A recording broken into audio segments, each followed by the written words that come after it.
Dawn broke harsh over the desert, revealing her silhouette against the weathered post. Emma Blackwood hung there, barefoot and broken, left as payment to the Apache by men who valued gold more than human life. Miles from civilization, her fate seemed sealed in the unforgiving territory where white settlers rarely ventured and never returned. But when Shadow Wolf found her, his dark eyes didn't see an enemy or a bargaining chip. They saw something familiar, a spirit as wounded as his own. He cut her bonds with one swift motion of his blade, catching her as she collapsed. Would this strange act of mercy in a merciless land lead to deeper healing for two souls cast aside by their own people? Before we jump back in, tell us where you're tuning in from, and if this story touches you, make sure you're subscribed because tomorrow I've saved something extra special for you. Shadow Wolf's cabin nestled against the red cliff face, almost invisible unless you knew exactly where to look, just as he preferred it. The morning ritual never varied. Check the snares, gather water from the hidden spring, scan the horizon for dust clouds that meant riders. 15 summers of solitude had taught him the value of vigilance. He adjusted the medicine pouch at his waist, feeling the familiar weight of dried herbs, sacred stones, and the single eagle feather his grandfather had given him before everything changed. Before the tribe council had declared him neither truly Apache nor white man enough to be trusted. Before the word exile had become his identity. His horse, Thunder, nickered softly as Shadow Wolf approached, already saddled for their daily hunt. The stallion's ears pricked forward, sensing something his master had not yet perceived. "What is it, brother?" Shadow Wolf whispered, instinctively dropping into a crouch and scanning the landscape. Thunder tossed his head eastward, toward the boundary stones that marked the edge of traditional Apache hunting grounds. Shadow Wolf had deliberately built his home in this no-man's land, too far from white settlements to be bothered, too distant from tribal lands to be considered a threat. The tracks were fresh, 3 horses, carrying heavy men, moving with purpose rather than caution. White men from the depth of the hoof prints and the straight path they took. Shadow Wolf followed cautiously, keeping to the shadow of the rock formations. The buzzards circling overhead gave the first indication. Something or someone was dead or dying. What he found was neither animal nor warrior, but a woman. Pale-skinned, honey-brown hair matted with blood and dust, bound to an old wagon wheel hub hammered into the ground as a post. Her dress, once fine fabric, hung in tatters, feet bare and bloodied. Shadow Wolf scanned the horizon before approaching. A cruel joke, perhaps, or a trap. The white man's army had used such tactics before, staking out their own as bait, then cutting down any Apache who came to investigate. But no hidden riflemen revealed themselves. Only silence, broken by the woman's shallow breathing. Her wrists were bound with rawhide, tied so tightly they had cut into her flesh. Hours, at least, she had been here under the merciless sun. By all rights, she should already be dead. Shadow Wolf knelt beside her, touching her forehead with the back of his hand. Burning with fever, he cut her bonds with his knife, catching her limp body as she collapsed forward. "What manner of men do this to their women?" he murmured in Apache, though there was no one to hear. He had seen such cruelty before. The white settlers claimed to be civilized, yet their treatment of those they considered beneath them, women, other races, even their own poor, often revealed a savagery that would shame the most hardened warrior. Thunder approached cautiously, snorting at the unfamiliar scent. Shadow Wolf lifted the unconscious woman, surprised at how little she weighed. Beneath the torn dress, her ribs pressed against skin burned red by sun. The healer in him assessed her chances slim but not impossible. The warrior calculated the risk of bringing a white woman to his home, considerable but not certain death. Either way, leaving her meant accepting the judgment of the men who had abandoned her here. Shadow Wolf made his decision, cradling her carefully as he mounted Thunder. The medicine pouch at his waist swung gently as they rode, its contents rattling softly like distant spirits offering guidance. Or perhaps warning. "Live or die," he told the unconscious woman as the cabin came into view. "It will be by the will of your own spirit, not by the hands of those who saw you as nothing." Emma drifted between darkness and fevered dreams.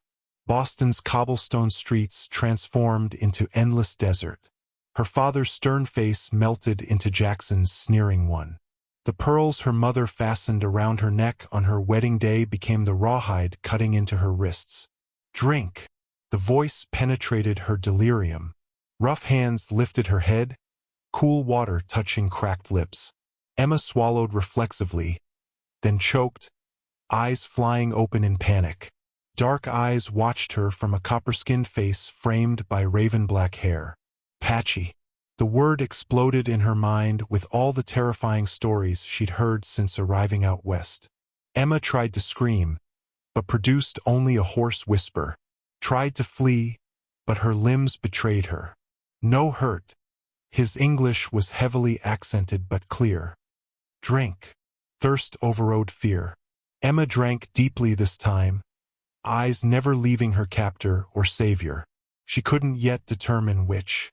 When the water cup was empty, exhaustion reclaimed her.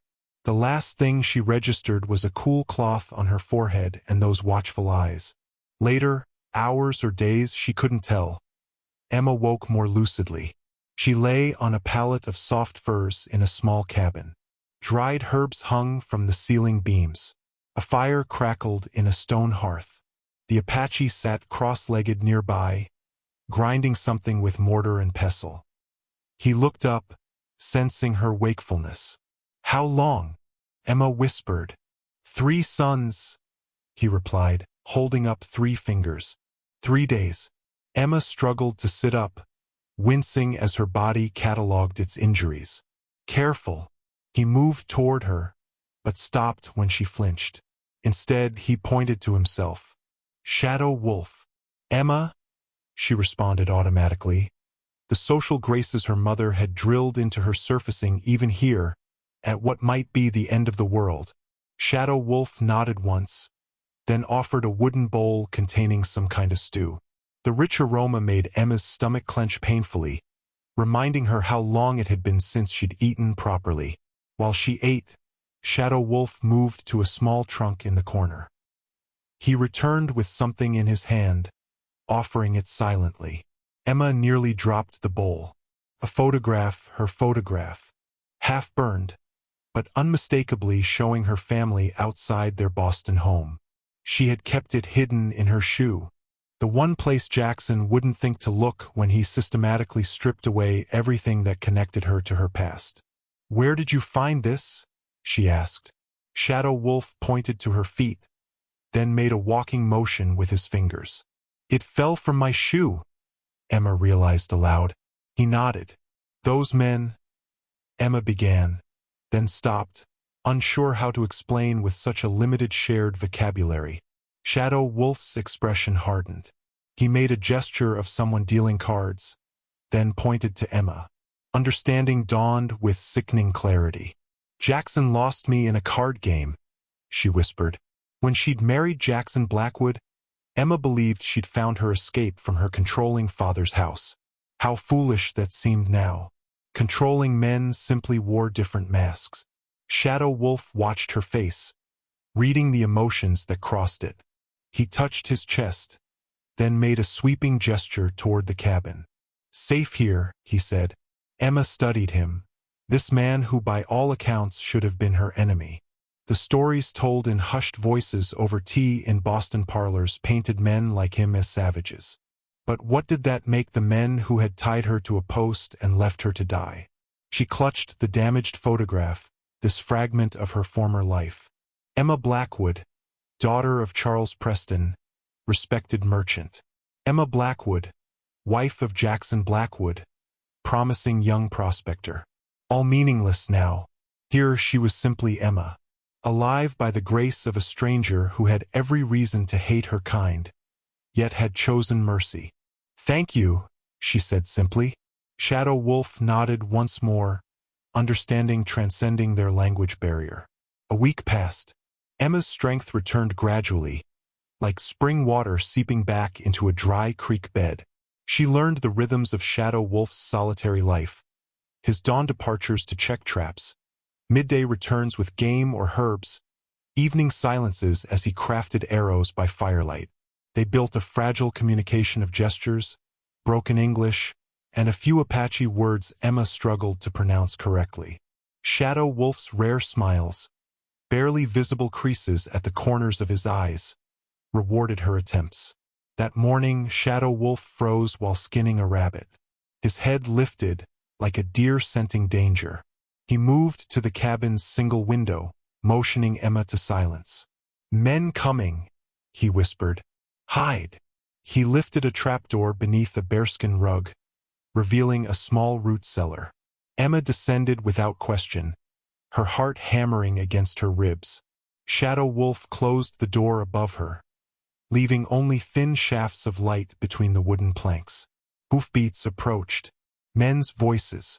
Emma pressed her ear to the trapdoor. "Saw smoke from his chimney," a voice said. "Apache living alone, just like the scout told us." "You sure this is the right savage?" Another voice, rougher. "How many lone Apache you think live around here? Besides, we're just asking questions." Footsteps on the porch. A heavy knock. "Hello, the house. Just want to talk." Emma bit her knuckles. She knew that voice. Henderson, one of Jackson's mining partners. The cabin door creaked open. "We're looking for a white woman," Henderson said without preamble. "Blonde, pretty when she's cleaned up. Runaway wife of a friend. Might have passed through here." Shadow Wolf's response was too quiet for Emma to hear. "Don't give me that no-speak-English nonsense," Henderson snapped. "Scout says you were raised at the mission school before going back to your people." A pause. "Saw a woman," Shadow Wolf said finally, his English suddenly more broken than when he spoke with Emma. "3 sons passed. North. With soldiers." "Army patrol?" the rough voice asked. "Blue coats. Many guns." Henderson swore. "Why would she go to the army?" "Blackwood ain't gonna like this," the rough voice said. "He wants her back quiet like, before she can tell anyone about." "Shut up," Henderson hissed. "Look, Indian if you're lying." "Truth," Shadow Wolf said. "Woman soldiers north. 2 days' ride." Silence stretched. Emma's legs cramped in the confined space. "Let's check it out," Henderson finally said. "If you're lying, we'll be back." The door closed. Hoofbeats gradually faded. The trapdoor lifted. Shadow Wolf's face appeared, tense with an emotion Emma couldn't name. "They gone," he said, helping her out. "For now." Emma's legs buckled, partly from crouching, partly from fear. Shadow Wolf caught her elbow, steadying her. "Jackson sent them," she whispered. Shadow Wolf nodded, retrieving something from behind a ceiling beam. A small leather pouch with a black feather attached. "What is that?" Emma asked. "Banishment feather," he replied, sitting cross-legged by the hearth. "Why I live alone." Emma sat opposite him, sensing a story that needed telling. "My father Apache warrior. Mother captured from wagon train. They fell in love." His English improved as he continued. "Some tribe accept this. Others hate. When parents die of white man's sickness, tribal council divide. Say my blood not pure. Say my loyalty question." He touched the feather gently. "Army attack our hunting party. Young warriors want revenge on nearest white settlement. I refuse to join. Say innocent people there, like my mother's family." Shadow Wolf's face hardened. "Council call me traitor. Give this feather. Banishment." Emma saw the parallel to her own situation with painful clarity. Both cast out. Both alone. "Those men will return when they don't find me," she said quietly. Shadow Wolf nodded. "Yes, must decide." "Decide what?" His dark eyes met hers directly. "If risk my life for you worth price." For the first time since her rescue, Emma truly understood the danger her presence created for him. "Why did you save me at all?" she asked. Shadow Wolf was silent so long Emma thought he wouldn't answer. Finally, he touched the banishment feather once more. "Know what means to be thrown away like trash," he said simply. "Again," Shadow Wolf instructed, adjusting Emma's grip on the knife. Emma sighed but repositioned her fingers as shown. 2 weeks had passed since Jackson's men had come searching. 2 weeks of Shadow Wolf teaching her how to survive in this harsh land. Like this. She brought the blade down in the precise motion he'd demonstrated, separating meat from bone in one clean stroke. Shadow Wolf nodded. "Good. Learn quick." The simple praise warmed Emma more than it should have. In Boston, she'd been praised for her embroidery, her piano playing, her proper manners, decorative skills for a decorative life. Jackson had praised only her beauty, and only when he wanted something from her. But here, Shadow Wolf's approval came for things that mattered: building fire, finding water, preparing food. Skills to keep her alive. Shadow Wolf moved to the corner of the cabin, retrieving a large, circular object wrapped in hide. He unwrapped it reverently, revealing a shield painted with symbols Emma didn't recognize. "Warrior shield," he explained, seeing her curiosity. "Father make for me when 14 summers." Emma wiped her hands and approached cautiously, drawn by the intricate patterns. "What do the symbols mean?" Shadow Wolf pointed to a lightning bolt design. "Speed, a bear claw, strength, a circle of interlocking triangles. Protection." "It's beautiful," Emma said sincerely. "Not use for long time." Shadow Wolf ran his fingers along the edge. "Now, maybe need again." The implication hung between them.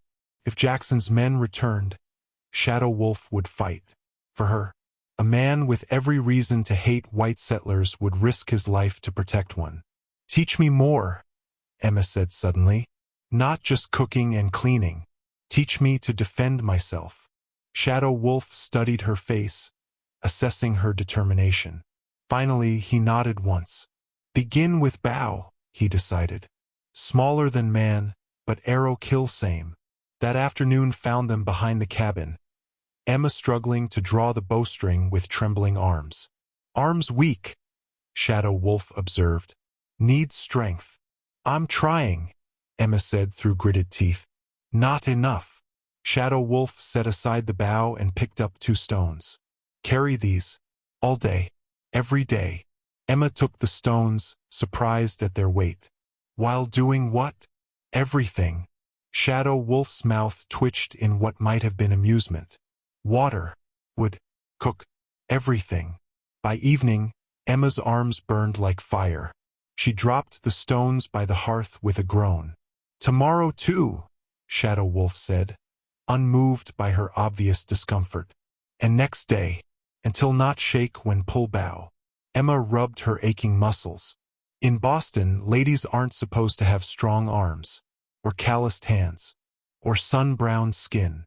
"Boston ladies die quick here," Shadow Wolf replied pragmatically. A surprising laugh escaped Emma.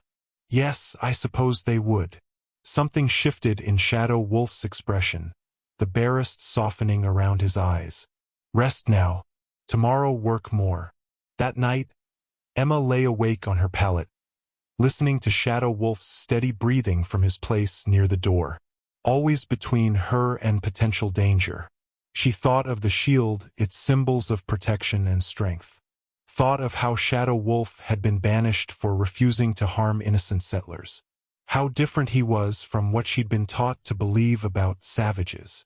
And how different from the civilized men who had abused and abandoned her. Her last thought before sleep claimed her was that perhaps true civilization had nothing to do with fine houses or proper manners, and everything to do with how one treated those at one's mercy. Near dawn, Emma woke to Shadow Wolf's muffled sounds of distress. He remained asleep, but his face contorted as if in pain, low words in Apache escaping his lips. Without thinking, Emma moved to his side, gently touching his shoulder. Shadow Wolf, wake up. He jerked awake, grabbing her wrist with warrior reflexes. Recognition dawned immediately. He released her, sitting up. Bad dream, Emma said softly. Shadow Wolf looked away. Old memories. Old pain. Emma sat beside him, sharing silence as the first gray light of dawn filtered through the cabin window. No more words were needed. They both understood the language of nightmares all too well. The monsoon season arrived with dramatic fury. Rain lashed the cabin for days, turning the ground to mud and the normally dry creek bed into a rushing torrent. Confined indoors, Emma and Shadow Wolf developed new routines. What doing? Shadow Wolf asked, watching Emma crush berries into a small wooden bowl. Ink, she explained. She had stripped thin layers of bark from a birch tree before the rains came. Now she smoothed them flat, creating crude paper. For writing. Shadow Wolf frowned. Writing? Why? Emma dipped a sharpened stick into the berry juice. To remember. To think. She hesitated. In Boston, I kept a journal every day. It helped me make sense of things. She began marking the bark with careful letters. Shadow Wolf watched, expression unreadable. What words say? He finally asked. Emma hadn't expected his interest. It says, Day 35 in the wilderness. The rain reminds me of Boston springtime, though nothing else does. She smiled slightly. I'm keeping count of the days. Shadow Wolf studied the marks. Teach me. Emma blinked in surprise. You want to learn to write? Know some. Mission school teach little. His pride straightened his shoulders. Learn more. Emma's teacher instincts surfaced from childhood games with her dolls. We'll start with your name. By evening, Shadow Wolf had mastered writing his name and several simple words. His intense concentration reminded Emma of a hawk focusing on prey. Complete, unwavering attention. Shadowwolf. He spelled aloud, his deep voice wrapping around the English sounds. Very good, Emma praised. You learn quickly. A rare smile briefly transformed his stern features. Good teacher. The compliment warmed Emma more than the fire. In the flickering light, Shadow Wolf looked younger, the perpetual vigilance momentarily absent from his face. What this word? He asked, pointing to a line in her journal. Freedom, Emma translated. Shadow Wolf repeated it carefully. What meaning to you, this freedom? The question startled Emma with its perceptiveness. I thought I knew, she said slowly. In Boston, freedom meant escaping my father's house, his rules. When I married Jackson, I believed I was choosing freedom. She laughed bitterly. Instead, I chose a different cage. And now, Shadow Wolf's dark eyes held hers. Now, Emma looked around the small cabin, at the rain drumming on the roof, at the man who had saved her life. Now I think perhaps freedom is being able to become who you truly are, not who others expect you to be. Shadow Wolf nodded, satisfaction in his expression, as if she'd passed some test. Good answer. The rain continued for days. Emma's journal grew, pages of bark covered with her neat script documenting their daily life. Shadow Wolf's writing improved, his letters becoming more confident. One morning, Emma woke feverish and weak, a cough rattling in her chest. Shadow Wolf touched her forehead, frowning at the heat radiating from her skin. Sick, he stated. Lung sickness. Emma tried to rise, determined to maintain their routine, but dizziness forced her back down. Rest, Shadow Wolf instructed firmly. He gathered herbs from his stores, brewing a pungent tea. Drink. The bitter liquid made Emma grimace, but she swallowed obediently. Shadow Wolf sat beside her, unusually gentle as he helped her lie back. Sleep now, he said. I watch. Through fevered dreams, Emma was aware of Shadow Wolf's constant presence. Cool cloths on her forehead, strong hands lifting her to drink, the low murmur of Apache prayers or songs. She couldn't tell which. When clarity returned 3 days later, she found Shadow Wolf asleep sitting up against the wall beside her pallet, his hand resting protectively near hers. His face in repose looked vulnerable, the stern lines softened. Emma watched him, a strange ache in her chest that had nothing to do with her illness. This man, this supposed savage, had shown her more care and respect than any civilized man she had known. As if sensing her gaze, Shadow Wolf opened his eyes. Seeing her awake and alert, relief briefly crossed his face before his customary reserve returned. "Fever broke," he said, touching her forehead with the back of his hand. "Good. Thank you," Emma whispered, "for taking care of me." Shadow Wolf simply nodded, but his eyes held something new when they met hers, something neither of them was quite ready to name. Emma drew the bowstring back, arms steady after weeks of carrying stones. The arrow flew true, striking the center of the target Shadow Wolf had fashioned from bundled grass. "Good," he approved. "Now moving target." Emma had progressed from struggling to draw the bow to hitting stationary targets consistently. Her body had transformed as well, lean, sun-browned, capable in ways Boston Emma could never have imagined. Shadow Wolf tossed a gourd into the air. Emma tracked it, released, and missed. "Again," he said without judgment. The second gourd shattered as her arrow found its mark. Emma couldn't suppress her triumphant smile. "Good teacher," she echoed his words from weeks before. Shadow Wolf nodded, but his expression remained thoughtful. "Come, show something." He led her to a small clearing where he sometimes performed rituals Emma had observed from a respectful distance. From beneath a flat stone, he withdrew a leather pouch. "Sit," he instructed. Emma sat cross-legged opposite him, curious. Shadow Wolf removed a necklace from the pouch, a striking piece with twin pendants, one black, one white, both surrounded by intricate beadwork. "Two-spirit necklace," he explained, "given by elder before banishment." "It's beautiful," Emma said. "What does two-spirit mean?" Shadow Wolf chose his words carefully. "Among Apache, some people born different. Not just warrior, not just healer. Both spirits in one body." He touched the black pendant. "Warrior spirit, then the white, healer spirit." Understanding dawned on Emma. "And you have both?" Shadow Wolf nodded. "Many fear this. Say not trust man with two spirits." His face tightened. "But elders say is powerful medicine. Balance." Emma thought of Shadow Wolf's gentle hands treating her fever, the same hands that could loose an arrow with deadly precision. "In Boston, everyone must be one thing only," she said. "Men do business, women keep homes. Anyone different is—" She searched for the word. "Wrong." "You different?" Shadow Wolf asked perceptively. Emma nodded. "I wanted to learn business like my father. Wanted to read books about science and philosophy, not just poetry and scripture. Father said such interests weren't feminine." She laughed softly. "He sent me to finishing school to cure me." Shadow Wolf's expression softened. "Cannot change true nature." "No," Emma agreed, "though I tried. I thought marriage would satisfy me, give me purpose."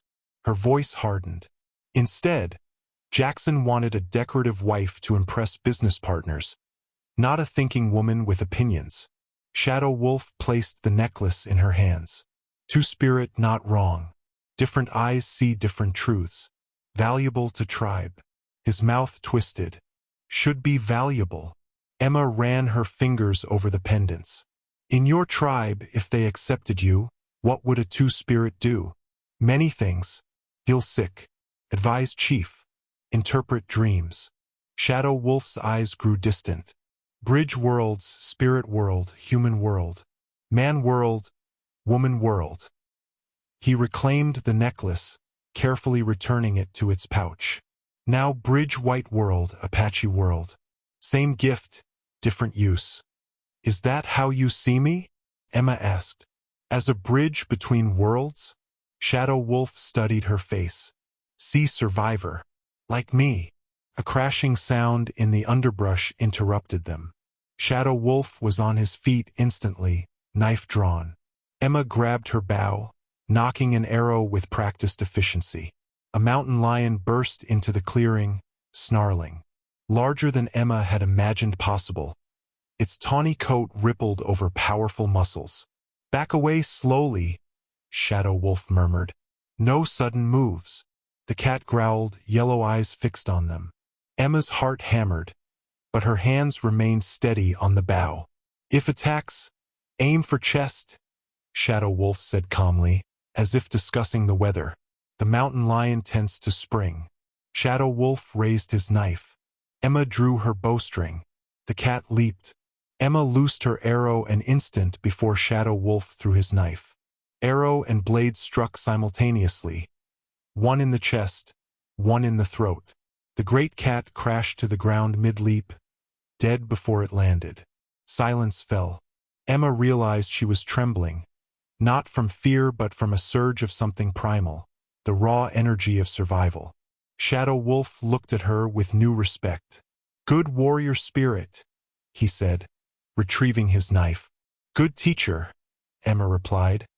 But this time, the words carried deeper meaning. They worked together to skin the mountain lion, a partnership of equals.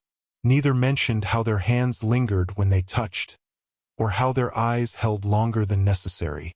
Autumn painted the landscape in rust and gold. Emma and Shadow Wolf ranged farther from the cabin each day, gathering winter supplies and medicinal plants that would soon vanish beneath frost. "Soldiers," Shadow Wolf whispered suddenly, pulling Emma behind a rocky outcropping. Below them in the narrow valley, a cavalry patrol made camp. Emma counted 12 men, their blue uniforms bright against the landscape. "What are they doing this far out?" she wondered aloud. Shadow Wolf's expression darkened. "Not good. Too close to Apache hunting grounds." They watched as an officer emerged from a tent, spreading something on a portable table. "Maps. Need see those maps," Shadow Wolf decided. "Wait here." "No." Emma clutched his arm. "Too dangerous. They'll shoot you on sight."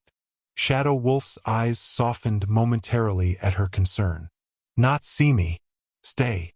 Before she could protest further, he melted into the landscape with an Apache warrior's skill for invisibility. Emma watched anxiously as minutes stretched into an hour.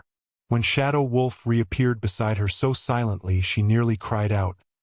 Emma released a breath she hadn't realized she was holding. "Found this?" he murmured, producing a folded paper from beneath his buckskin shirt. "Officer drop when called away." They retreated to a secluded grove before examining their prize. The map detailed military movements planned for the coming months, a coordinated campaign against several Apache bands, including Shadow Wolf's former tribe. "They plan winter attack," Shadow Wolf said grimly. "When food stores low, children weak from hunger." Emma studied the detailed routes and dates. "This is methodical. They're targeting every major Apache settlement in the territory." Shadow Wolf's face became a rigid mask. "Must warn tribe." The words hung between them, heavy with implication. To warn his tribe meant returning to the people who had cast him out, who might kill him as a traitor. "Will they listen?" Emma asked gently. "After the banishment?" "Not matter. Must try." He looked at her directly. "You understand?" Emma nodded slowly. "I do. If it were my family in danger, even if they had rejected me, I would want to warn them." Something shifted in Shadow Wolf's expression. Gratitude, perhaps, for her understanding. Or something deeper. "Come with me?" he asked, surprising them both. The question startled Emma. "To your tribe? Would that be safe for either of us?" "Not safe," he acknowledged. "But leaving you alone also not safe." Emma considered their options. Remaining at the cabin alone meant vulnerability to Jackson's men or soldiers. Traveling with Shadow Wolf meant facing an Apache tribe with every reason to be hostile to a white woman. "I'll come," she decided. We face whatever comes together. Shadow Wolf nodded once, a solemn pact. They returned to the cabin to prepare, gathering only essential supplies they could carry. As Emma packed dried meat and medicines, she noticed Shadow Wolf standing very still, looking at the cavalry officer's map again. I recognize one of those officers, she said suddenly. Lieutenant Davis. He was at our mining camp several times, meeting privately with Jackson. Shadow Wolf looked up sharply. Why Army officer meet with your husband? I don't know. Jackson never discussed business with me. Emma frowned, connecting pieces she'd previously ignored. But afterward, Jackson always had money for gambling, even when the mine was producing poorly. Selling information? Shadow Wolf suggested. Or supplies, Emma said, the realization dawning. The mining company had access to dynamite weapons. She felt sick. He could have been arming the military for these attacks. Shadow Wolf's face hardened. More reason to warn Tribe. That night, their last in the cabin that had become a sanctuary, Emma found Shadow Wolf outside, performing a ritual beneath the stars. A small fire burned, fragrant herbs creating tendrils of smoke that rose into the night sky. Emma watched from a respectful distance until Shadow Wolf motioned her forward. Protection ceremony, he explained. For Journey. He took something from around his neck, a small leather amulet, and placed it in her palm. For protection, he said simply. Their fingers touched, lingered. In the firelight, Shadow Wolf's eyes held questions neither of them had words for yet. Questions about what lay beyond this journey, beyond the danger ahead. Emma closed her hand around the amulet, accepting both the gift and the unspoken questions that came with it. Dawn, Shadow Wolf said, breaking the moment. We leave at dawn. 2 days into their journey, Shadow Wolf signaled a halt. They had been traveling through increasingly difficult terrain, avoiding established trails where soldiers or settlers might spot them. Trading post ahead, he murmured. Need supplies. Emma tensed. A trading post meant people who might recognize her or report her presence. I'll wait here, she suggested. Shadow Wolf shook his head. Not safe alone. Come but stay hidden. Watch from trees. They approached cautiously. The trading post was little more than a ramshackle cabin with a corral for horses. 2 wagons stood outside, settlers trading for supplies. Shadow Wolf positioned Emma in a dense thicket with a clear view of the proceedings. Watch. If trouble, run east to creek. Follow upstream. Emma nodded, clutching her bow. Shadow Wolf approached the trading post openly, his bearing neither threatening nor submissive. The trader, a bearded man with a permanent squint, eyed Shadow Wolf warily but accepted his offered pelts in exchange for coffee, salt, and ammunition. The transaction proceeded smoothly until one of the settlers emerged from the cabin. Emma stiffened. The man was unfolding a paper, showing it to the trader. Even from a distance, she could see it was a poster of some kind. The trader glanced at Shadow Wolf, then back at the paper. Shadow Wolf, sensing the change, completed his transaction unhurriedly and departed with deliberate calm. When he reached Emma's hiding place, his expression was grim. Must go. Now. They retreated swiftly, not slowing until they had put considerable distance between themselves and the trading post. What happened? Emma asked when they finally paused to rest. Shadow Wolf reached into his shirt and withdrew a folded paper. Took this from post wall when trader not looking. He handed it to Emma. Her blood froze as she unfolded it. Wanted, Emma Blackwood, for the murder of a household servant and theft of family valuables. $500 reward for information leading to her capture. Warning. May be disguised as male or accompanied by Indians. Below was a crude but recognizable sketch of her face. Jackson, Emma whispered, her voice breaking. He's made me a fugitive. Shadow Wolf studied her reaction carefully. Not true? not kill servant. No! Emma's shock gave way to outrage. I've never harmed anyone in my life. This is Jackson's way of justifying his search. He can involve the law now. She stared at the poster, trembling with anger and fear. If I'm found, no one will believe me. It will be his word against mine, and he's a respected businessman, while I'm just a woman who ran away from her husband. Shadow Wolf took the poster gently from her hands. Believe you, he said simply. Those two words, the implicit trust in them, steadied Emma. Shadow Wolf had no reason to trust a white woman, every reason to assume the worst of her kind. Yet he believed her without hesitation. We more careful now, he decided. Change direction. But your tribe, the warning. Still go. Different path. They traveled in tense silence, both aware that the stakes had risen dramatically. Emma was no longer just a woman escaping an abusive husband. She was a fugitive with a price on her head. That evening, as they made a cold camp, no fire that might attract attention, Emma finally voiced the thought that had been haunting her. You should leave me, she said quietly. I'm a danger to you now. Anyone who helps me could be charged as an accomplice to murder. Shadow Wolf looked up from checking his weapons. No. Shadow Wolf, be reasonable.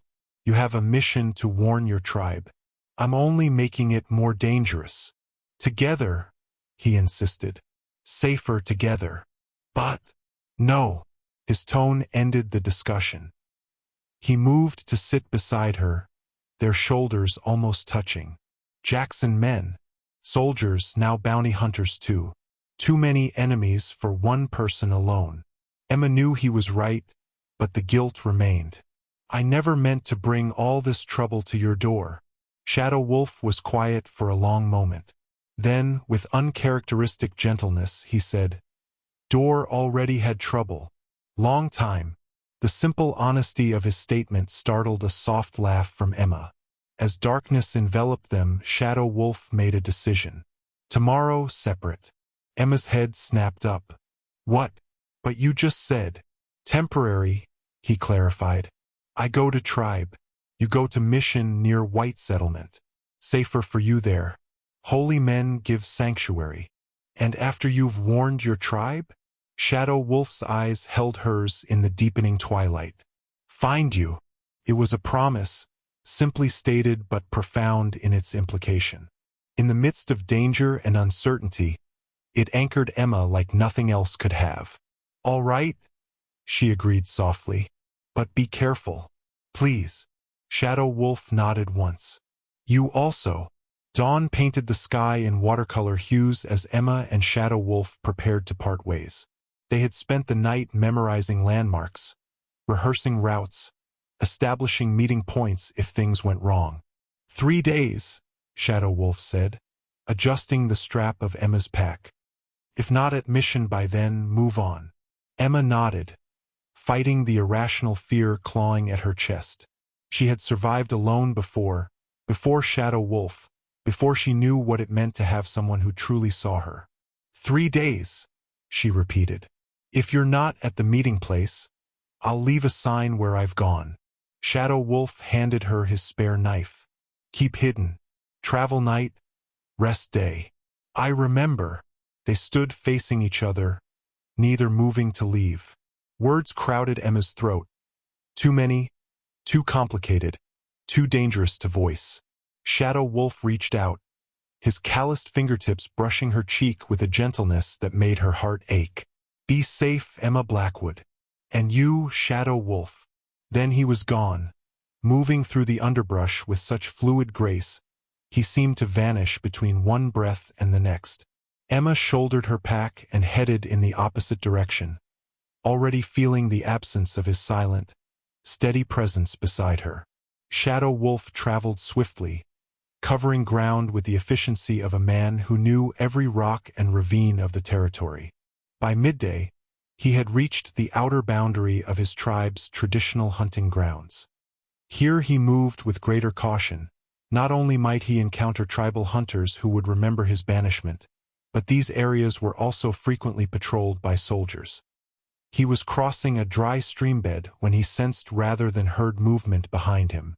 Shadow Wolf dropped to a crouch, knife in hand, scanning the rocky terrain. "Brother!" The word, spoken in Apache, came from a stand of juniper to his left. A figure emerged, Running Elk, once his closest childhood friend, now a respected warrior of the tribe. Shadow Wolf remained tense, knife ready. "I am banished, not your brother." Running Elk approached slowly, hands open at his sides. "Much has changed since you left. Not my banishment. Even that." Running Elk withdrew something from his shirt, a message stick carved with symbols only tribal elders used. "From Gray Bear." Shadow Wolf's eyes widened slightly. Gray Bear had been his grandfather's friend, the eldest council member who had argued against his banishment. "He sends for you," Running Elk continued. "Has worked many seasons to clear your name." Shadow Wolf accepted the message stick warily, reading the intricate carvings. His fingers traced the symbols for treachery, revelation, and vindication. "Snake Tooth," Shadow Wolf murmured, understanding dawning. "He arranged my banishment." Running Elk nodded grimly. "Snake Tooth wanted your mother's land, the good water there. With you gone, no one claimed it." His expression softened. Gray Bear found proof. Snake Tooth confessed before dying of fever last moon. The news struck Shadow Wolf like a physical blow. 5 years of exile, of solitude, of being cut off from his people, all because of one man's greed. "Gray Bear says come home," Running Elk finished. "Banishment lifted. Home." The word echoed in Shadow Wolf's mind, stirring memories he had forced himself to bury. The council fire, the ceremonies, the sense of belonging to something larger than himself. Then Emma's face flashed before him, her courage, her trust, her growing strength. The home they had created in his small cabin, unexpected and precious. "White men came to the village," Running Elk said, breaking into his thoughts. "Looking for white woman, offered much trade for information." Shadow Wolf's blood chilled. "When?" "3 days passed. Said she stole, killed." Running Elk studied his face. "These men spoke true?" "No," Shadow Wolf said firmly. "Woman innocent. Husband cruel. Wants her back to claim her family wealth." Running Elk absorbed this without visible reaction. "These men search all territories. Many hunters. Dogs." Shadow Wolf's decision crystallized instantly. "Where did they go from our village?" "North first. Now circle back. Following river toward Mission. Toward Emma's path." "Must go," Shadow Wolf said, already turning. Running Elk caught his arm. "Gray Bear waits. Tribe waits." Shadow Wolf looked at the message stick in his hand, then in the direction Emma had traveled. Freedom and restoration beckoned from one path, uncertainty and danger from the other. "Tell Gray Bear I come soon," he said finally. "First must help innocent one." Understanding dawned in Running Elk's eyes. "The white woman, she is important to you?" Shadow Wolf met his old friend's gaze directly. "Yes." Running Elk nodded slowly. "Then I come with you. 2 better than 1 against many hunters." Shadow Wolf started to refuse, then reconsidered. Emma's safety outweighed his pride. "Thank you, brother," he said quietly. As they set off at a swift trot, Shadow Wolf tucked the message stick carefully inside his shirt, close to his heart. A promise of a future he had thought forever lost, but one that now had to wait. Emma came first. Emma moved like a shadow through the underbrush, each step deliberately placed to leave minimal sign. Shadow Wolf's teachings echoed in her mind. Walk on stone when possible. Step on fallen logs rather than soft earth. Break no branches. Leave no trail. Pausing to catch her breath, she scanned her surroundings.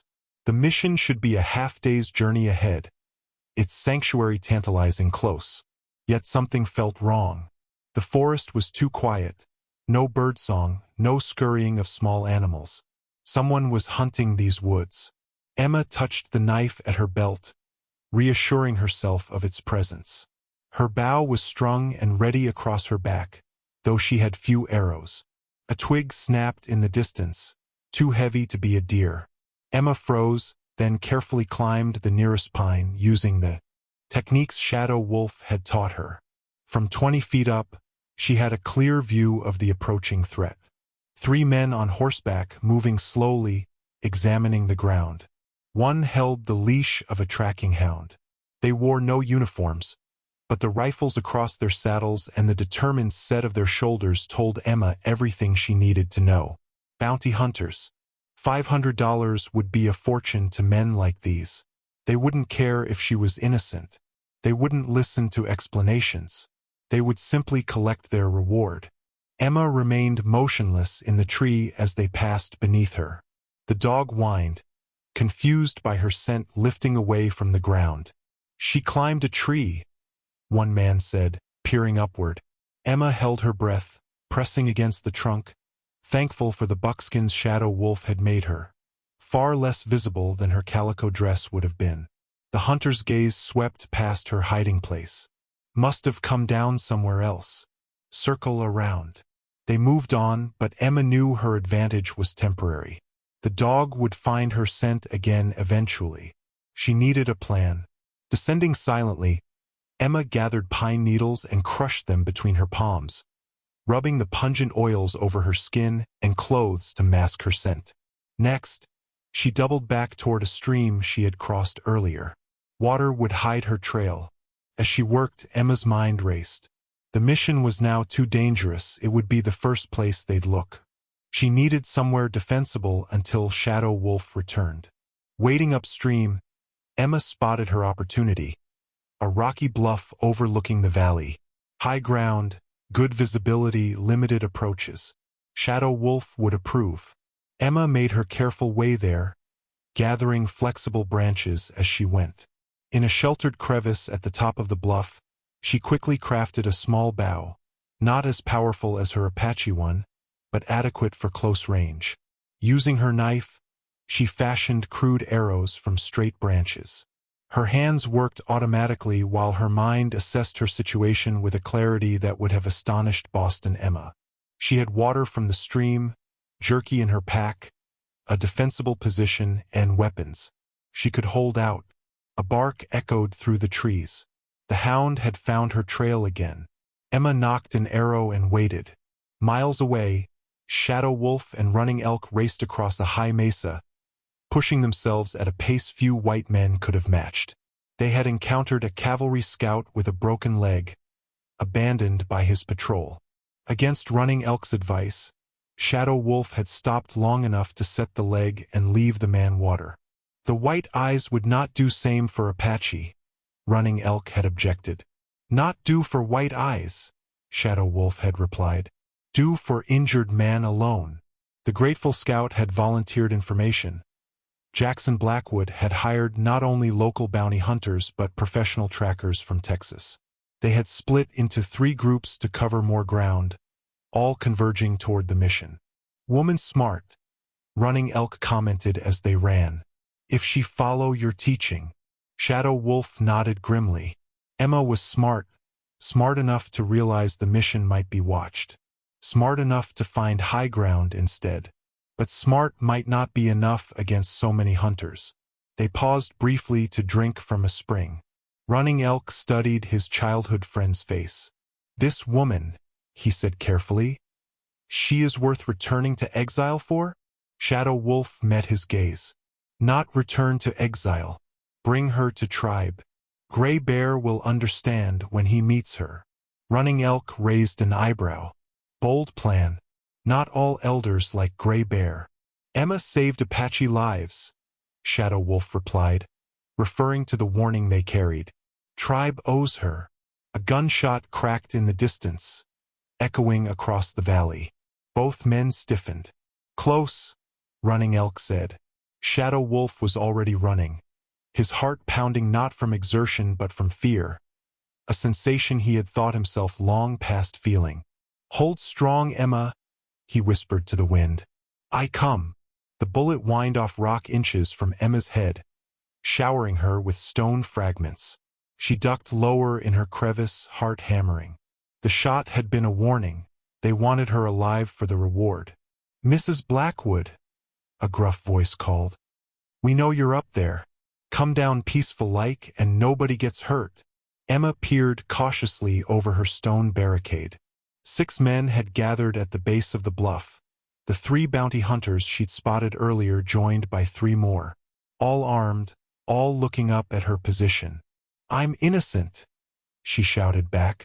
"Jackson Blackwood is lying about me." A harsh laugh answered her. "Save it for the judge, ma'am." Emma assessed her dwindling options. The hunters were positioning themselves around the bluff space, cutting off all escape routes. Darkness would fall soon, but that was hours away. Her small supply of arrows wouldn't hold off 6 armed men. A movement in the tree line caught her attention. A flash of buckskin, quickly gone. Her heart leapt. Shadow Wolf? But no, it was too soon for him to have returned. "Last chance, Mrs. Blackwood," the leader called. "Next shot won't be a warning." Emma knocked an arrow. "I'm not coming down to be hanged for something I didn't do." "Fine. Hobson, Jenkins, circle around back. We'll smoke her out." 2 men detached from the group, moving toward the rear of the bluff. Emma shifted position, trying to keep all approaches in view. A terrible clarity settled over her. She might die here, but she would not be taken back to Jackson. Would not give him the satisfaction of seeing her broken again. Boston Emma would have wept. This Emma, Shadow Wolf's Emma, prepared to fight. Shadow Wolf and Running Elk heard voices echoing off rock walls as they approached. Moving with practiced stealth, they circled to a position with a clear view of the confrontation. "Emma," Shadow Wolf breathed, spotting her defensive position atop the bluff. Running Elk assessed the situation with a warrior's eye. 6 men, armed, 2 circling behind. She chose good ground, Shadow Wolf noted with fierce pride. High protected, still outnumbered. Running Elk countered pragmatically.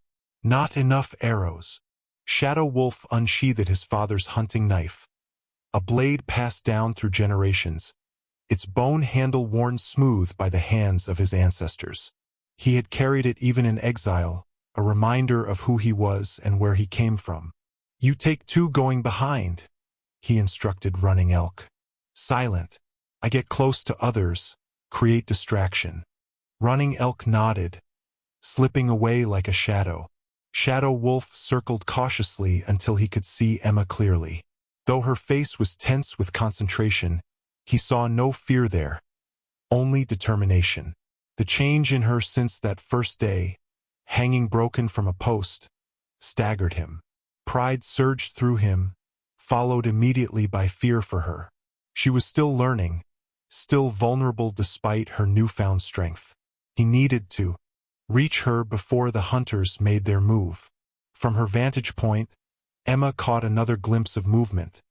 Definitely someone in buckskins tracking the 2 men who were circling behind her. Hope flared, then dimmed. Even if it was Shadow Wolf, 2 against 6 were still terrible odds. Below, she overheard the bounty hunters talking. "Blackwood wants her alive, remember?" the leader cautioned. "What's he paying extra for?" another asked. "Enough to make it worth our while. Says he needs her signature on some papers." "Papers?" the 3rd man spat. "That what this is about. Man's willing to pay this much over some papers. Family inheritance or some such. Needs her alive and her signature willing. Our job is just to bring her in." Emma's hands tightened on her bow. Of course, her father's fortune. She had signed over control to Jackson upon their marriage, but certain family trusts required her signature for each withdrawal.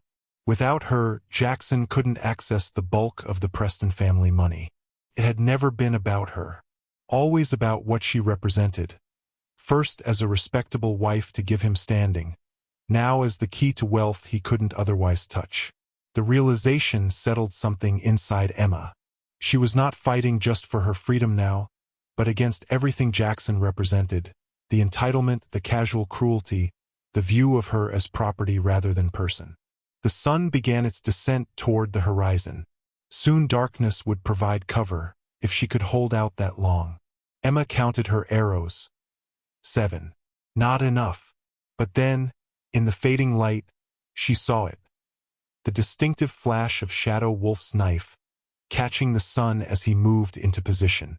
He had found her. Emma felt a fierce joy that had nothing to do with rescue and everything to do with the simple fact of his return. Whatever happened next, they would face it together. Dusk descended, painting the landscape in deceptive shadows. The bounty hunters grew restless, aware that darkness would disadvantage them. "Light the torches," the leader ordered. "And Hobson, Jenkins, report in, damn it."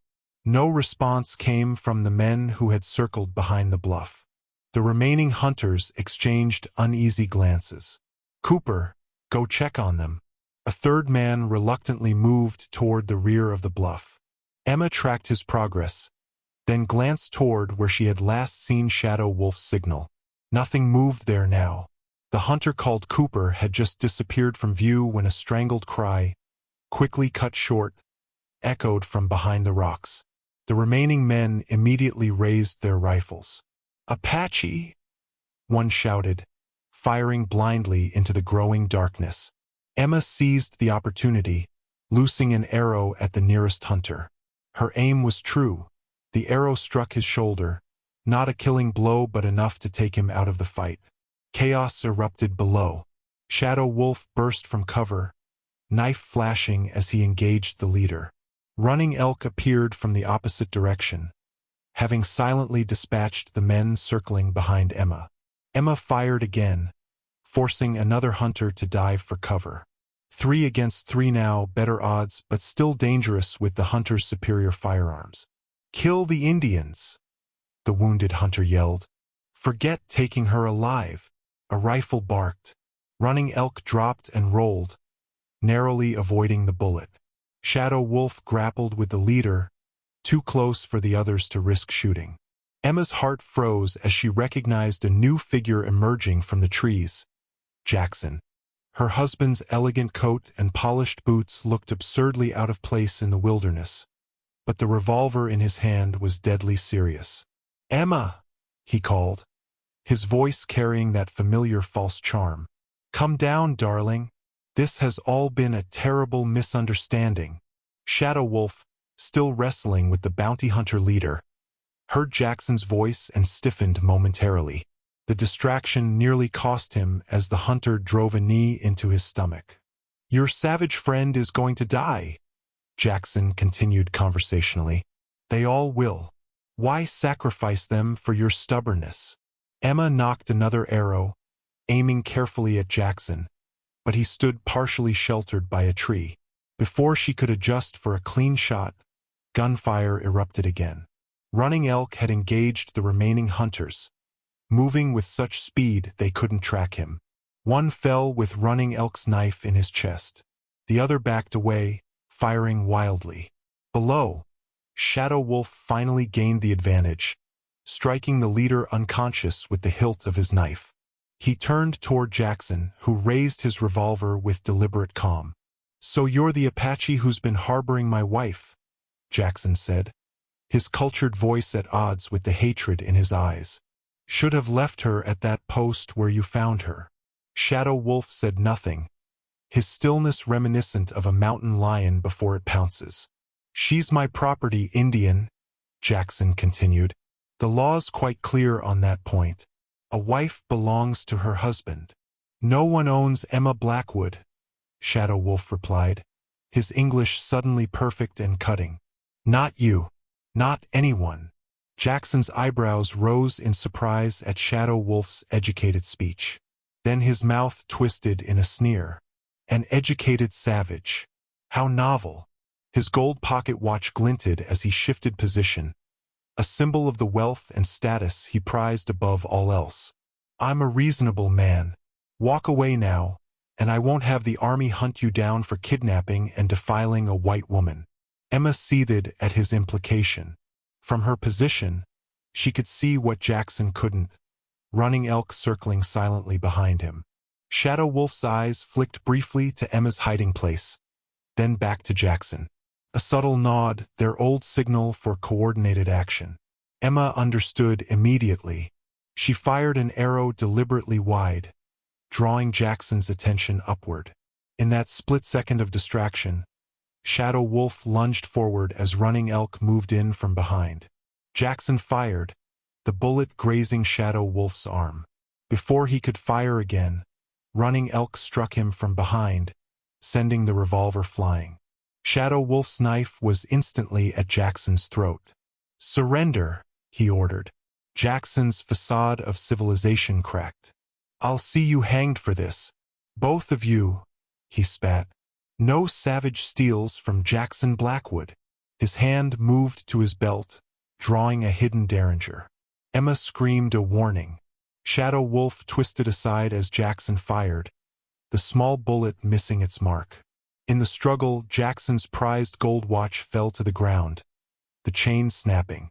Emma descended from her position, bow ready, moving to join the fight that would determine all their fates. The Derringer's shot had missed Shadow Wolf, but struck the last remaining bounty hunter who had been moving to flank him. The man crumpled with a startled cry, clutching his side. "Miller!" Jackson shouted, momentarily distracted by his unintended victim. Shadow Wolf seized the opportunity, disarming Jackson with a precise strike to his wrist. Running Elk secured Jackson's arms behind his back, forcing him to his knees. Emma approached cautiously, bow still ready. The wounded bounty hunter, Miller, lay groaning, blood seeping between his fingers. "He needs help," Emma said, medical knowledge from her Boston upbringing surfacing. "He'll bleed out." Shadow Wolf glanced at the injured man, then at Emma. Without a word, he moved to Miller's side, examining the wound. "Through and through," he assessed. "Miss vital organs. Can save if treat now." Jackson laughed bitterly from his kneeling position.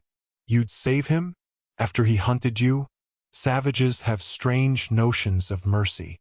Shadow Wolf ignored him, retrieving herbs and bandages from his pouch. Emma knelt beside him, assisting as he worked to stem the bleeding. "Why?" Miller gasped, confused by their help. "Because life's sacred," Shadow Wolf replied simply. "Even enemy life." Jackson watched with contempt. "How touching. The savage and my wayward wife, playing doctor together." His voice hardened. "The army will hang you both when they find us." "Quiet," Running Elk ordered, tightening his grip. Emma finished helping Shadow Wolf dress Miller's wound, then approached her husband. The fear she had once felt in his presence was gone, replaced by cold anger.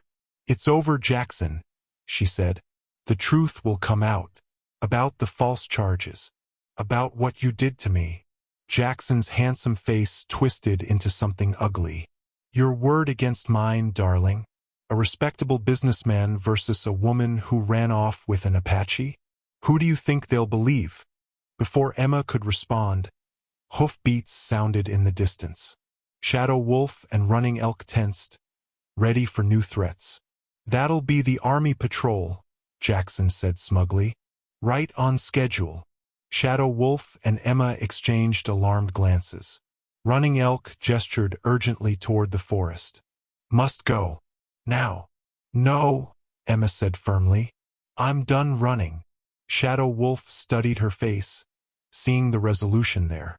"Stay," he decided. "Face them together." Jackson stared in disbelief. "You're both insane. They'll shoot you on sight, Indian." "Perhaps," Shadow Wolf acknowledged. "Or perhaps truth stronger than lies." The hoofbeats grew louder.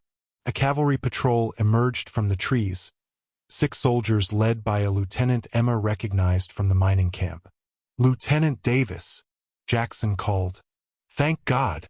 These savages attacked us, killed my men." Davis surveyed the scene, the wounded bounty hunter being tended by Shadow Wolf, the unconscious leader, the bodies of the others. "Mr. Blackwood," he said carefully, Interesting situation you have here. Emma stepped forward. Lieutenant, my husband has falsely accused me of murder to force my return. These bounty hunters were hired to capture me. Davis dismounted, his expression revealing nothing. And the Apache? Shadow Wolf saved my life, Emma said. Jackson abandoned me to die in Apache territory. Jackson struggled against running Elk's grip. She's lying. She's become their whore. Can't you see? The lieutenant's eyes narrowed at Jackson's outburst. He turned to the wounded bounty hunter. You, what were your orders? Miller hesitated, looking from Jackson to the lieutenant. Bring her back alive. Blackwood needs her signature on some papers. For inheritance money, Emma added. Family trusts he can't access without me. Davis nodded slowly, then walked to where Jackson's gold watch lay in the dirt. He picked it up, examining the monogram. Interesting piece, he said conversationally. Reminds me of the watches I've seen paying for illegal weapons. Military rifles finding their way to renegade Apache bands. He looked directly at Jackson, creating incidents that justify military response. Jackson went pale. I don't know what you're talking about. No? Davis reached into his pocket, withdrawing a folded document. Because we found some interesting papers in your office when we investigated the missing weapons. Papers suggesting you've been selling army guns to both sides to provoke conflicts that clear Apache from land you've invested in. Emma gasped. You've been arming hostile bands to attack settlements? Creating a reason for the army to drive out peaceful tribes. Profiting from bloodshed, Shadow Wolf said quietly, his voice thick with controlled rage. Davis nodded to his men. Sergeant, take Mr. Blackwood into custody. Charges of weapons trafficking, fraud, and falsifying criminal charges. He looked at Emma. Mrs. Blackwood, you'll need to come with us to provide testimony. And them? Emma asked, indicating Shadow Wolf and Running Elk. Davis studied the two Apache warriors thoughtfully. They're free to go. In fact, we owe them thanks for helping expose this operation.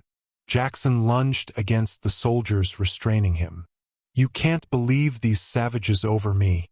I'm Jackson Blackwood. Yes, Emma said as they led him away. You are. And now everyone will know exactly what that means. The army camp buzzed with activity as soldiers secured Jackson and tended to the wounded bounty hunter. Emma sat by a small fire, a blanket around her shoulders, watching Shadow Wolf speak with Lieutenant Davis. Though she couldn't hear their conversation, the respectful way the officer listened spoke volumes. Running Elk approached, offering Emma a cup of coffee. Your husband, he said carefully. Bad medicine. Yes, Emma agreed. Very bad medicine. Running Elk studied her with frank curiosity. Shadow Wolf different since finding you. More whole. Emma's cheeks warmed at the implication.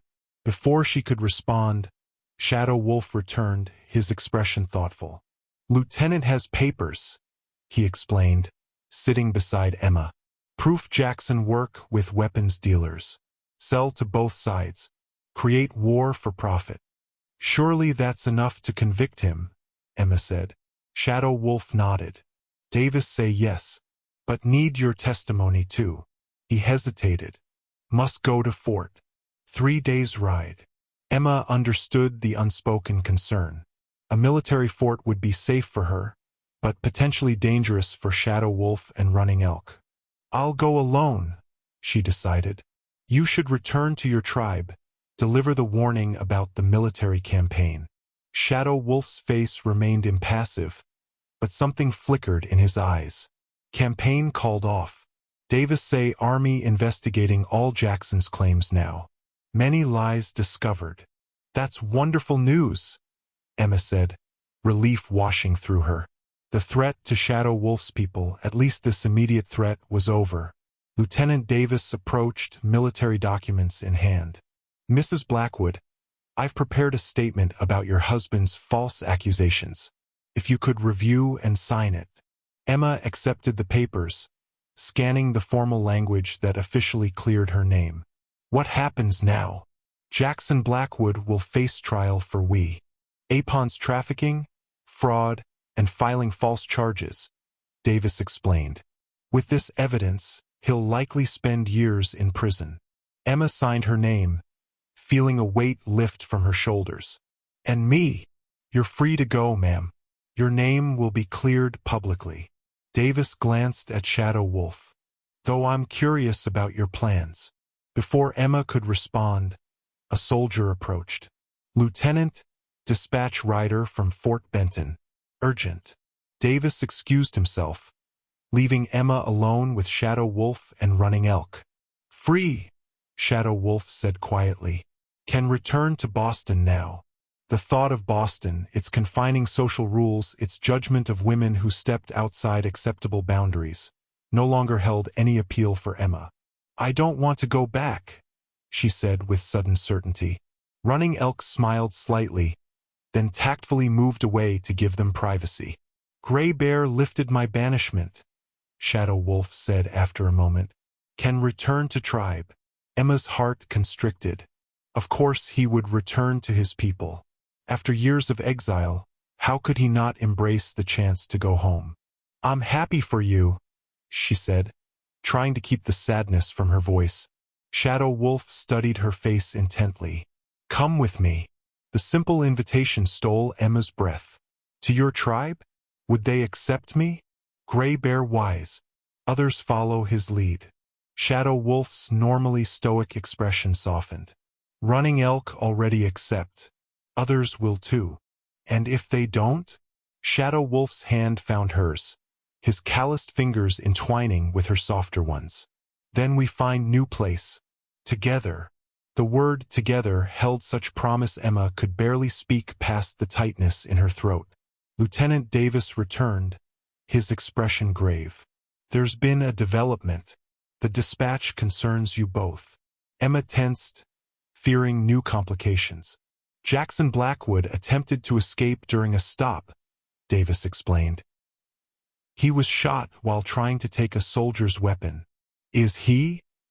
Emma couldn't finish the question. Alive, but critically wounded, Davis answered. He's asking for you, Mrs. Blackwood. His last request, the doctor says. Emma felt Shadow Wolf's hand tighten on hers. You need not go, he said softly.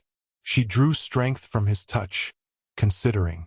Jackson had abused her, abandoned her, framed her for murder. She owed him nothing. Yet something in her, perhaps the last remnant of the proper Boston lady she'd been raised to be, couldn't deny a dying man's request. I'll see him, she decided, but not alone. Shadow Wolf nodded. Together. Davis led them to a medical tent where Jackson lay pale and still, bandages soaked crimson around his midsection. His eyes fluttered open as Emma approached. Emma, he whispered, his arrogance gone, replaced by pain and fear. I'm sorry. So sorry. Emma stood silently, feeling nothing but a distant pity for this broken man who had once terrified her.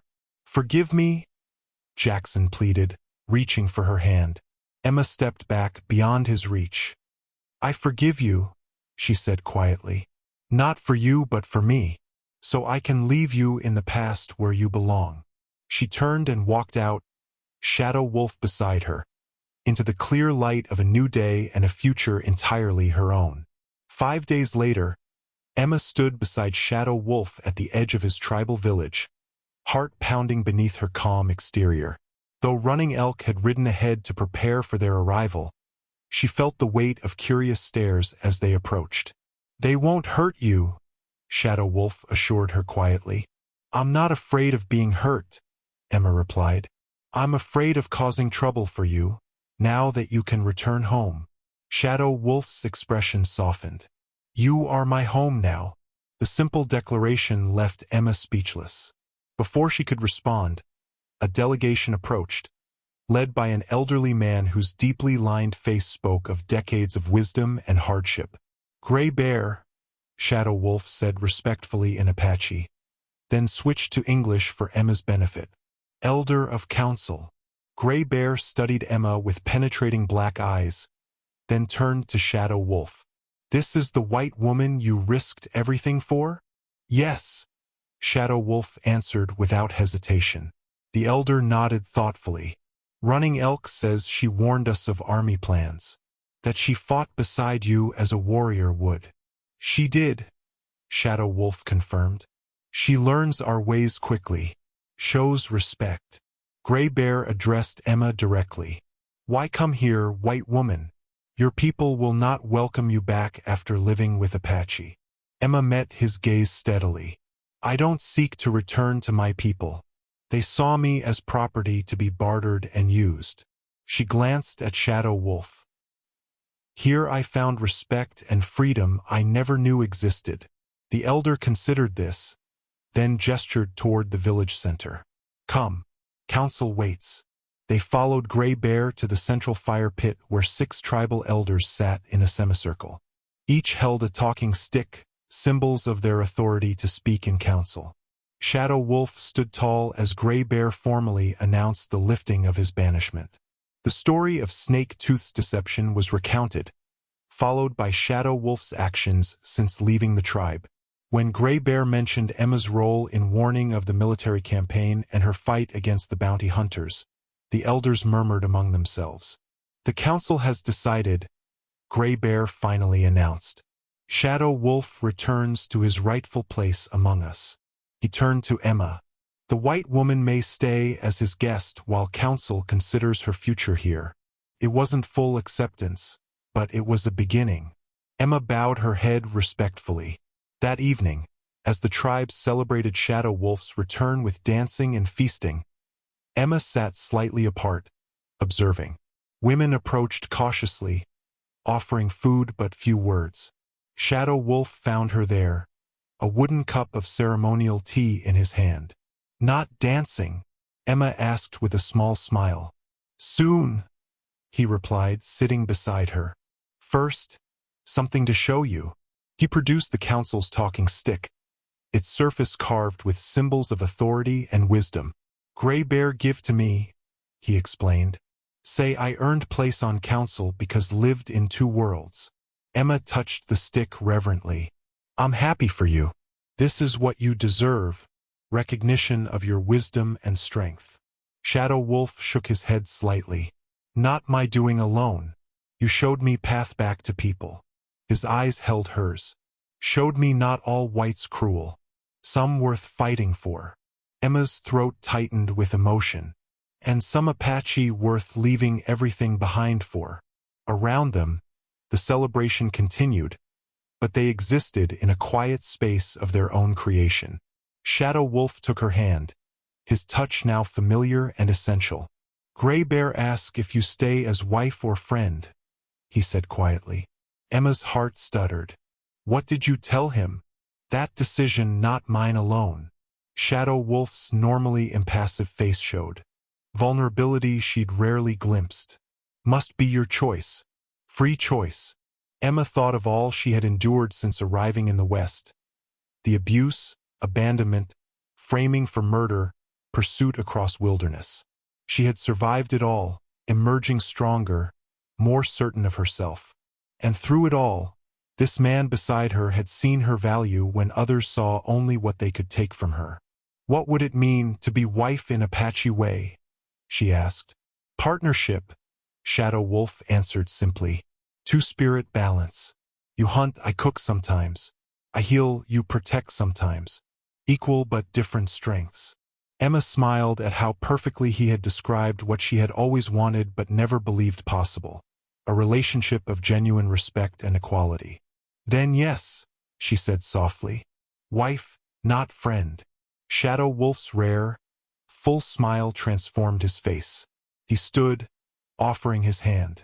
Come, dance with me. Show tribe our path forward together.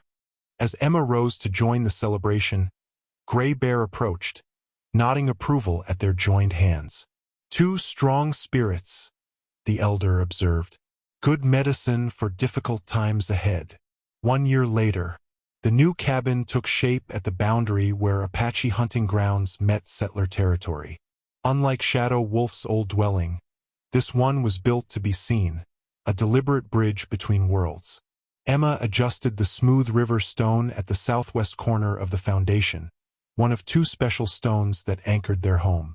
This one had traveled from Boston, carried by Emma's younger sister Julia during her surprising visit 3 months prior. "The foundation stones are set," Emma called to Shadow Wolf, who was securing the roof beams.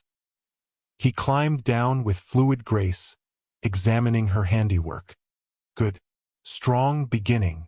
Their home incorporated elements from both cultures: Apache construction techniques for desert resilience, white settler innovations for convenience.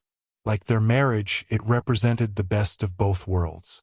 Shadow Wolf ran his hand over the Boston stone, then its companion from the sacred Apache grounds. "2 stones, 1 foundation," he observed. "Like us." Emma smiled, placing her hand over his. At 30, she looked nothing like the proper Boston lady she'd once been. Sun-bronzed skin, calloused hands, and Apache-style buckskin clothing reflected her transformed life. Yet she had kept certain elements of her past: her journal-keeping, her love of reading, her medical knowledge from Boston finishing school. "Running elk brings more people today," Shadow Wolf reminded her.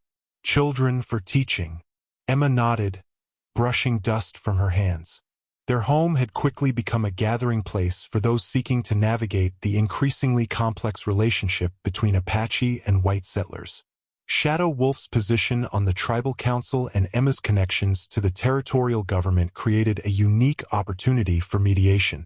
3 days each week, Emma taught Apache children to read and write English, skills the tribal elders now recognized as necessary for their future. On alternate days, Shadow Wolf provided medical care to settlers willing to seek an Apache healer's help. It wasn't always easy. Some whites still spat at the sight of Shadow Wolf in town. Some Apache still viewed Emma with suspicion. But slowly, peaceful exchange was replacing suspicion. "Mail came yesterday," Emma said, retrieving a letter from her pouch. "From Julia." Shadow Wolf sat beside her on a bench outside their partially completed home. "Good news." Emma scanned the elegant handwriting. "Father is still refusing to acknowledge my savage marriage, as he calls it. Mother secretly sends her love." She smiled wryly. "And Julia is scandalizing Boston society by declaring she intends to visit us again next spring." "Like sister," Shadow Wolf observed with a rare hint of humor. "Stubborn." Emma laughed, leaning against his shoulder. "She's also enclosed a bank draft, my portion of a trust fund that matured on my 30th birthday. Father couldn't prevent it." She handed Shadow Wolf the draft. "Enough to finish the meeting house we've planned." Shadow Wolf studied the paper with the careful attention he gave to all written documents, his reading skills having improved tremendously over the past year. "Much money," he said finally. "Blood money in a way," Emma reflected. "My great-grandfather's shipping company transported rum, cloth." She hesitated. "And slaves." Shadow Wolf considered this. "Use blood money to heal blood spilled between our peoples. Good medicine." A rider appeared on the horizon, interrupting their conversation. As he approached, Emma recognized the weathered features of Lieutenant Davis, now captain after his exposure of the weapons trafficking scheme. "Mrs. Blackwood," he greeted Emma formally, then nodded to Shadow Wolf with equal respect. "Council member. What brings Army Captain so far from fort?" Shadow Wolf asked. Davis dismounted, removing his hat. "2 matters. First, official notification that Jackson Blackwood died 3 days ago in prison." Emma absorbed the news with complicated emotions. Her former husband had survived his gunshot wound only to be convicted and imprisoned. Now his death closed that chapter permanently. "And the second matter?" she asked. "The territorial governor is forming a commission on Indian affairs. He requests that you both consider serving as advisors." Davis handed them an official letter. Your unique position between both worlds is valuable. Emma and Shadow Wolf exchanged glances, a complete conversation passing between them without words. We will consider, Shadow Wolf answered for both of them. After Davis departed, Emma watched the sun setting over their half-built home, thinking of the journey that had brought them here. From a beaten woman tied to a post to a respected teacher and mediator. From an exiled healer to a tribal council member. From trash to treasure, she murmured, echoing words Shadow Wolf had once used to describe how others had valued her. Shadow Wolf's arm encircled her waist, his hand resting protectively over the gentle swell of her belly where their child grew. A child of two worlds. Never trash, he corrected softly. Always diamond. Just needed someone who could see true worth. Evening settled gently over the completed cabin, painting the desert landscape in amber and gold. Shadow Wolf and Emma sat on their porch, watching the day's last visitors depart. 3 Apache families and 2 settler couples who had come together to discuss water rights, once a source of bitter conflict. They reached agreement, Emma observed, satisfaction warming her voice. 6 months ago, they wouldn't have spoken to each other. Small steps, Shadow Wolf agreed. Good beginning. In his arms, their 3-month-old son slept peacefully. The baby had been born during the winter solstice, arriving after a difficult labor during which Shadow Wolf had shown both his healer's knowledge and his warrior's strength, never leaving Emma's side through 2 days of struggle. They had named him Thomas Gray Bear Blackwood, Thomas after Emma's kind-hearted grandfather, Gray Bear honoring the elder who had championed their union. The child embodied their shared future, his features showing heritage from both worlds. Emma ran her finger gently along the intricate carvings of the cradleboard Shadow Wolf had crafted. Traditional Apache symbols of protection intertwined with delicate embroidery Emma had added, designs from her Boston childhood reimagined in frontier materials. Look, Shadow Wolf said quietly, nodding toward the eastern horizon. A small group approached on horseback, Gray Bear and 2 other tribal elders, accompanied by 3 women carrying baskets of food and medicine plants. Behind them walked several children, excited to visit the place where they learned the white man's letters. From the opposite direction came another party, Captain Davis with 2 soldiers, a circuit-riding judge, and somewhat surprisingly, a middle-aged woman in Eastern dress whom Emma recognized with a gasp. Julia, she exclaimed, handing the baby to Shadow Wolf and rushing to meet her sister. The 2 women embraced, Julia admiring her nephew with proper Boston exclamations that made Shadow Wolf's mouth twitch with amusement. Father doesn't know I'm here, Julia confided. But Mother sent this. She presented Emma with a package containing a silver baby spoon and a letter in their mother's elegant handwriting. Emma blinked back tears at this unexpected connection to her past. As the visitors mingled, Apache elders conversing through Emma's translation with the territorial judge, Julia charming the tribal women with her genuine interest in their crafts. Shadow Wolf stood slightly apart, observing the improbable gathering. Emma joined him, taking Thomas back into her arms. What are you thinking? She asked. Shadow Wolf gestured to the diverse group. Thinking of first day, when found you tied to post. Emma followed his gaze, understanding the comparison. From that terrible beginning to this moment. Who could have imagined? I knew, Shadow Wolf said with quiet certainty. Not details, but saw strength in you even then. Saw a possibility. Emma leaned against him, their son cradled between them. You saw me when no one else did, not even myself. The gathering continued as twilight deepened into night. A fire was built, stories exchanged. Gray Bear formally blessed the completed home, while the judge presented official documents recognizing their unique status as intermediaries between Apache territory and government lands. Later, after the visitors had departed, the Apache to their nearby camp, the whites to the fort, Emma completed her daily journal entry by lamplight while Shadow Wolf performed his evening rituals outside. The final page of her latest journal now contained entries in both her neat script and Shadow Wolf's increasingly confident handwriting, dual perspectives on their shared life. Emma wrote, "Today, our home became what we dreamed, a true meeting place between worlds." Thomas smiled for the first time at Julia. Shadow Wolf's medicine saved Settler Peterson's daughter. The judge approved our proposal for peaceful trade protocols. Two worlds slowly healing. Shadow Wolf entered quietly, watching as she closed the journal. "Happy?" he asked simply. Emma looked around their home, at the cradle board, the mingled medicines from both cultures, the books she used for teaching, the weapons they kept for protection but hoped never to use again. She thought of the frightened, beaten woman she had been, tied to that post and left for dead. The woman who had believed her value lay only in her family name and marriageability. "Beyond happy," she answered, taking his hand. "I'm free.